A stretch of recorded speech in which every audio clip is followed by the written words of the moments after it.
Hello friends, আসসালামু আলাইকুম, back to my channel. Welcome করছি চালমুস কিচেনের আজকে নতুন একটি ব্লগে। এই তো আমার বাসাটা আজকে একটু গুছিয়ে গাছিয়ে নিয়েছি একটু সুন্দর করে, কারণ বাসায় একটু মেহমান আসবে, গেস্ট, তাও আবার ভিনদেশি। কারণ ওরা আবার কী নাকি কী মনে করে, একটু যতটুকু পেরেছি একদম সাজিয়ে গুছিয়ে একদম ক্লিন করে রেখেছি এদের জন্য। এই তো এরা চলে আসছে, প্রথমে একটা ফুলের তোড়া দিয়ে ওদেরকে ওয়েলকাম করে নিচ্ছিল আমার ছেলে মেয়েরা। এই তো একটা সুন্দর একটা ফুলের তোড়া দিয়ে ওয়েলকাম করে নেওয়া শেষ। এরা ঢুকে তো অবাক, ফুলের তোড়া দিয়ে বলছে আমাদেরকে এভাবে ওয়েলকাম করছে, ওরা তো অনেকটা হ্যাপি।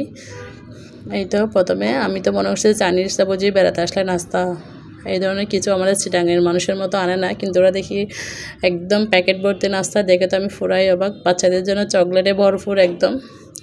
এই তো এখন ওরা একটু ফুল নিয়ে ছবি তুলতেছিল, সবাই একটু এদের সাথে বসে বাচ্চারা সবাই একটু এনজয় করতেছিল। ওরাও বাচ্চাদেরকে আসলে অনেক বেশি আদর করে, মনে করছিলাম ভিনদেশি ওরা বাচ্চাদের সাথে মিশবে না, কিন্তু না, এরা দেখি বাচ্চাদেরকে অনেক বেশি আদর করে।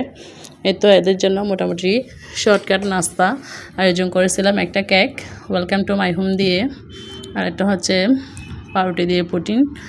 এইগুলি নেক্সট ভিডিওতে আপনারা পেয়ে যাবেন। যারা যারা রেসিপিগুলি দেখতে চান অবশ্যই কমেন্ট করে জানাবেন। এই তো ওদেরকে বসিয়ে দেওয়া হয়েছে, বাচ্চারা সহ বসছে, কিন্তু আমার ছোটো মেয়েটা আসে না, আনইজি ফিল করতেছে, মানে ভিনদেশি মানুষ দেখে ভয় পাইতেছে, বলতেছে না এরকম কোনো একটা সমস্যা হবে। এর মধ্যে আমি মাটনটা রান্না করছিলাম, ওটা একটু রান্না করতে দেরি হয়ে গেছে, আর অনেকগুলো আইটেম ছিল, অবশ্যই মাটনটা একটু রান্না করতে দেরি হয়ে গেছে। একদম গ্রেভি গ্রেভি ভাব করে রান্না করেছি, খেয়ে কিন্তু ওরা অনেক টেস্ট হয়েছে বলছে।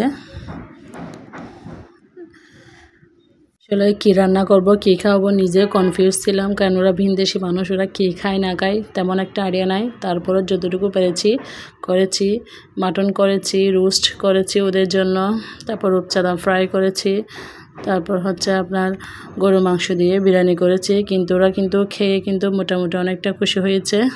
হয়তো বা প্রথমে টেনশনে ছিলাম, পরে কিন্তু ওরা বলতেছে ঠিক আছে, নাইস, গুড, এরকম বললো। এরপর এখন মোটামুটি ওরা খেতে বসে গেছে সবাই মিলে, এখন খাওয়া শুরু করে দিচ্ছে। ওরা তো আবার হাতে খায় না বাঙালির মতো, ওরা চামচ দিয়ে খায়। ওরা যেহেতু চাইনিজ, আজকে বাসায় ওদেরকে ইনভাইট করে নিজেদেরকে একটু হ্যাপি হ্যাপি লাগতেছিল। বিদেশি মানুষ বলে কথা, আমার বাসায় আসছে, যতটুকু পেরেছি আপ্যায়ন করেছি। কিন্তু ওদের দেশে কীরকম, ওদের ঐতিহ্য কীরকম এটা কিন্তু আমার আইডিয়া নাই। তারপর যতটুকু পেরেছি চেষ্টা করেছি। তো সবাই খাওয়া নিয়ে ব্যস্ত, ওরা খাচ্ছিল আর একটু কথা বলতেছিল।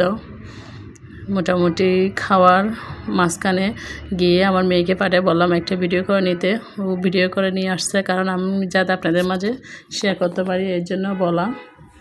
অবশ্যই আমার ভিডিওটা কেমন লেগেছে সবাই জানাবেন। সবাই ভালো থাকবেন, সুস্থ থাকবেন। আজকে ভিডিও এই পর্যন্ত, আল্লাহ হাফেজ।